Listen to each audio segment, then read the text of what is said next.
Assalamualaikum warahmatullahi wabarakatuh. Halo Sobat Dakwah, kembali lagi di channel kami, Dakwah itu Indah.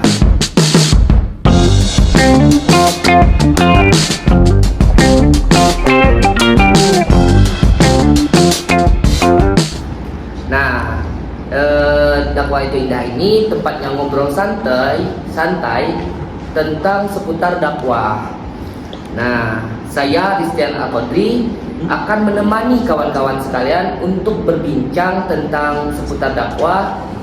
Dan di sini di hari ini nih ada narasumber yang sangat luar biasa, yaitu Yo Alfi. Halo Yo Alfi. Halo Kak.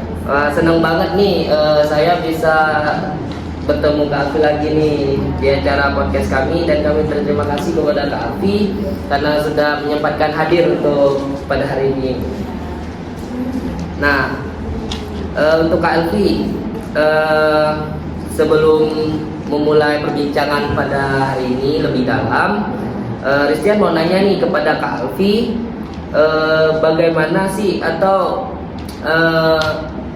apa asal mula tentang HMI ini, yang ibaratnya itu tentang awal lah ibaratnya. Kita ngobrol santai aja ya Kak Alfi ya. Aman. Nah. Oke, asal mula HMI ya. Sebenarnya kalau mau lihat sejarah HMI itu cukup panjang ya.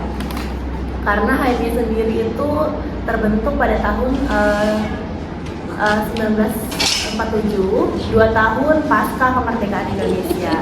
Nah, terbentuknya itu sendiri ya karena salah satu pendirinya yaitu Lafran Pane, atau mungkin pendiri utamanya yaitu Kandala Lafran Pane itu melihat keresahan dengan kondisi di Yogyakarta pada hari itu. Nah, karena Lafran Pane ini sendiri kan berkuliah di Yogyakarta, atau lebih tepatnya di Sekolah Tinggi Islam Indonesia yang sekarang udah jadi UI, Universitas Islam Indonesia gitu.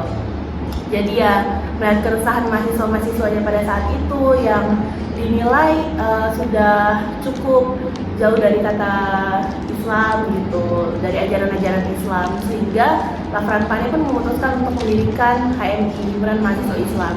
Banyak sih polemik yang terjadi pada saat pendiriannya, dari penolakan yang ada dari beberapa organisasi lainnya gitu. Ada penolakan seperti itu. Gitu sih mungkin. Wah, menarik banget ya teman-teman. Ternyata HMI ini ibaratnya sebagai sebagai mengutarakan suara mahasiswa Islam sebelumnya ya Kak. Wah, bagus. Nah, jadi Kak, kita ini langsung ke topik utama ya Kak. Nah, dikarenakan ini kan tentang dakwah nih. Nah, jadi Rizdian mau nanya nih kepada Kakak, di HMI sendiri ini bagaimana itu cara model dakwah dalam untuk kita di HMI ini Kak? Oke. Kalau untuk model dakwah di HMI ya, model dakwah di HMI itu ya lebih ke diskusi, metode dakwahnya itu lewat diskusi intelektual kayak gini. Lalu ada dari metode pendidikan, yaitu dengan mengadakan, ada yang namanya kalau di HMI itu latihan kader. Nah, dalam latihan kader itulah disalurkan ilmu-ilmu tentang keislaman. Ada juga tentang beberapa organisasian gitu. Tapi lebih banyaknya ya diskusi intelektual kayak di meja kopi ataupun di tempat duduk yang ada di kampus gitu.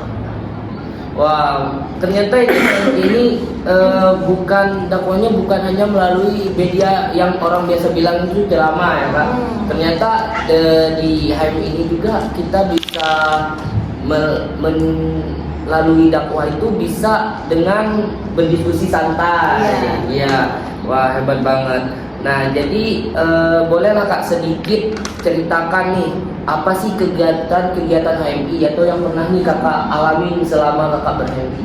Oke, kegiatan-kegiatan yang pernah aku laluin di HMI ya, sebenarnya ya banyak sih, karena dari peraturan di undang-undangnya HMI sendiri atau yang disebut konstitusi HMI itu banyak banget model-model pendidikan yang bisa dilakuin gitu. Kalau yang pernah aku lewatin itu yang pertama ya latihan kader 1 atau latihan dasar untuk kader yang baru mau masuk HMI gitu. Lalu ada beberapa kajian-kajian yang ada di komisariat ataupun di cabang HMI sendiri. Lalu ada latihan kader 2. Lalu apa ya? Kalau yang paling banyak aku laluin sih itu metode pendidikan dengan kepanitiaan, sistem kepanitiaan. Jadi kalau ada kegiatan di HMI itu bukan hanya ya tok kegiatan, tapi panitianya juga belajar bagaimana sih mengorganisasikan, bagaimana sih mengorganisir sesuatu, bagaimana membuat suatu kegiatan menjadi sukses gitu. Jadi panitianya juga belajar. Nah, kalau untuk ini Kak, kalau itu kan tadi kegiatan untuk ibaratnya itu tuh menampak mahasiswa lah. Nah, kalau untuk kegiatan-kegiatan dakwahnya itu apa aja Kak? Misalnya yang Kakak pernah lakuin entah Kakak itu ke pesantren gitu kan? Iya. Sebenarnya kalau untuk ke sekolah-sekolah gitu pernah mau dibuka apa ya? Kayak sekolah bebas, sekolah semesta. Di sekolah semesta itu kayak jadi anak-anak yang emang belum bisa bersekolah atau belum bisa mengaji gitu, bersekolah kayak TPA gitu, itu mau kita ajak untuk ngaji sama-sama. Itu pernah dibuka gitu. Terus juga beberapa kajian dakwah apa ya, kajian Islam di masjid-masjid kayak kemarin tuh ada di UBB gitu, kayak ceramah sih lebih tepatnya. Cuman itu dari HMI yang menginisiasi gitu, dan banyak lagi lah.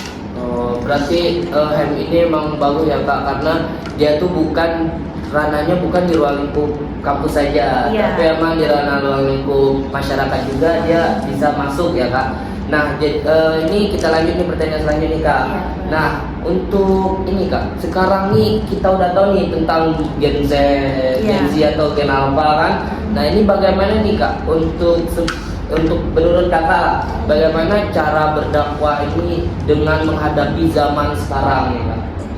Oke, kalau berdakwah dalam menghadapi zaman sekarang ya pasti kita nggak akan terlepas dari teknologi gitu. Ya mau nggak mau ya kita yang sebelumnya mungkin asing dengan teknologi ya harus beradaptasi dengan teknologi, harus mulai belajar bagaimana cara menguasai teknologi itu, bukan kita yang dikuasai.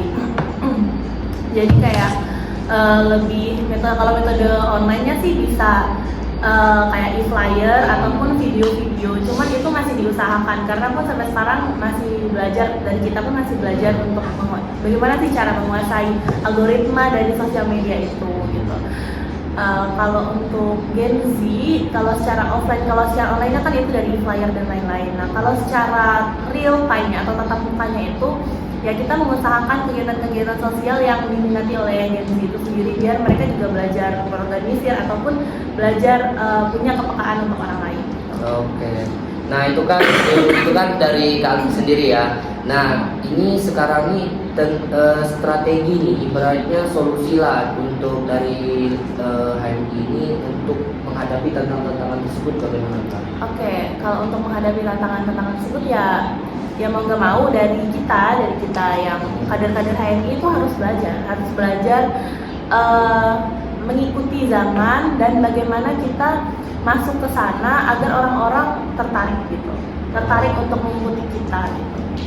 Oke, Masya Allah banget ya Kak. Nah, ini kita sampai di penghujung nih ya Kak. Ini ada pesan-pesan terakhir Kakak untuk para pendengar podcast kami ini agar lebih termotivasi lah untuk supaya dari awal tuh bisa lah sedikit demi sedikit tuh untuk mengenal apa itu dakwah, untuk berdakwah secara kalau dari aku pesan-pesannya ya jangan pernah merasa kita itu benar dan jangan pernah merasa orang lain itu lebih salah dari kita gitu. Tetaplah berbuat baik dan kalau ada orang lain yang salah jangan merasa apa ya, jangan merasa kalau kita tuh nggak berhak untuk memberitahu mereka dan jangan pernah merasa diri kita itu suci karena kita juga pernah salah kan. Terus ikutilah semua hal kegiatan positif yang ingin kalian lakukan karena di sana ada ladang-ladang dakwah di sana. Karena apapun itu kegiatannya pasti di sana ada ladang dakwah, bukan hanya lewat kajian formal atau diskusi-diskusi saja, tapi bisa saja ladang dakwah itu dari hal-hal salah yang kita lakukan lalu dikritik oleh orang. Nah itu bisa ladang dakwah karena kita bisa bermunasabah diri gitu. Itu mungkin. Mantap banget ya ini pesannya ini dari Kak Alfi. Semoga pendengar podcast ini bisa termotivasi dan Ya, bisa inilah untuk upload untuk kita semua. Oh, ya. Keren banget, keren banget.